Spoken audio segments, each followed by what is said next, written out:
From dining to exercising to just walking about, there's a growing national debate, sometimes polite, sometimes heated, I have a breathing problem, over the need to mask up when you're doing those activities outside. The reason for that, Dr. Ashish Jha says, is fresh air.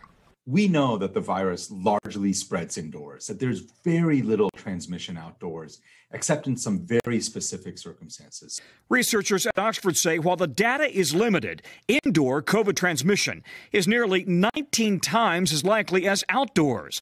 Experts at Northwestern argue keeping masks on when you're outside, even after you've been vaccinated, is not only a social courtesy, but helps model the behavior for kids who can't get the shot yet. We've worn ours since the very beginning. For both sides of the debate, look no further than Rusty's Seafood and Oyster Bar in Port Canaveral, Florida, where the owners have their own rule, even though the state doesn't. What we ask is they wear a guest inside the building, like whenever they're inside the building walking around. And then once they're at their table, they can take it off and have their dinner. Guests enjoying Rusty's waterside deck are divided. It's not that hard to wear a mask. I just don't understand why people are so resistant. Do you wear a mask when you're out for a walk? No. But you have it ready. I have it ready, always. The Cruzy family from Iowa doesn't believe in the science behind the vaccine or masks. No one needs to tell us what to do. As far as the mandate goes, burn the masks. Burn the mask. Burn the masks. Get rid of them. Dr. Hillary Fairbrother is an emergency physician in Texas, one of the first states to lift its mask mandate.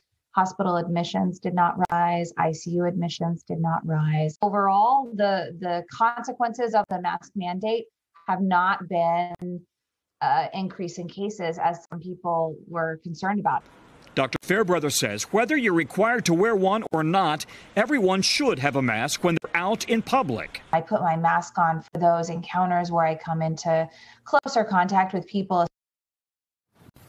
Hey, Tom, so we heard that in Texas, where they don't have a mask mandate, they didn't actually see a rise in cases. So why do you think that is?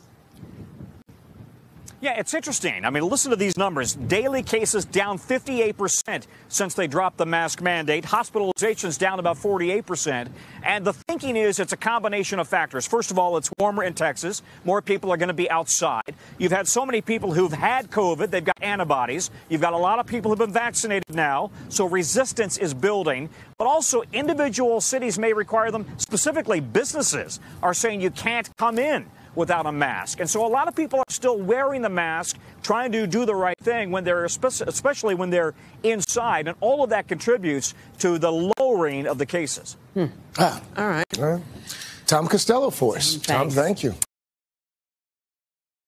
Hey, thanks for watching our YouTube channel. Find your favorite recipes, celebrity interviews, uplifting stories, shop our favorite deals, and so much more with the Today app. Download it now.